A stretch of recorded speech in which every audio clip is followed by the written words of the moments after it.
Hi everybody. I want to spend this video talking about how to build chords in music. And it's actually pretty simple.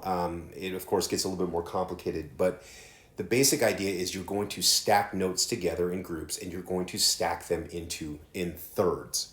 And so let me explain a little bit of what that means.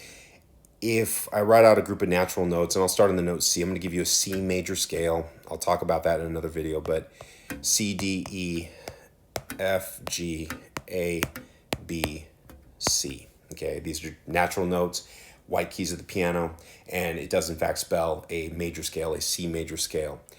If I want to build chords from these notes, what I'm going to do is I'm going to stack thirds. The first note is going to be the root of the chord or the name of the chord. It's a C chord, it's an F chord, or whatever it happens to be.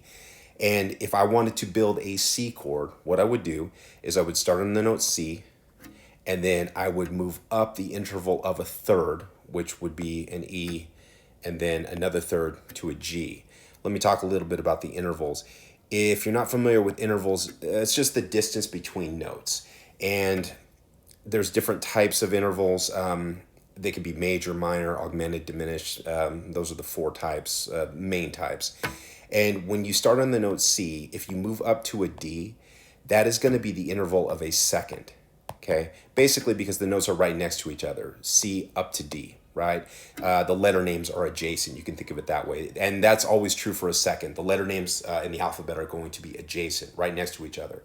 If I go from a C up to an E, because now we're skipping one letter name, this is going to be the interval of a third, okay? And so any kind of C going to any kind of E, it could be C sharp going to E flat, it can be C sharp going to E sharp, it could be C natural going to E flat. Some kind of C to some kind of an E is the interval of a third. And the same thing is going to go for E up to G.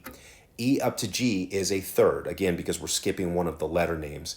And it can be E to G sharp, that's a third. That happens to be a major third. I'll talk about that in another video.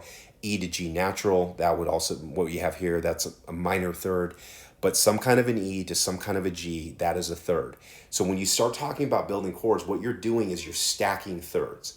So whatever the C chord is, if it's a C minor chord, if it's a C7 chord, if it's a C sharp augmented 9, etc., you're always talking about stacking thirds in some fashion. So when I talk about a C chord, it's always going to be the note C, E, G, those letter names, and you might add some flats or sharps. A D chord, D, F, A. A G chord is going to be G, B, D, some kind of G, some kind of B, some kind of a D, etc.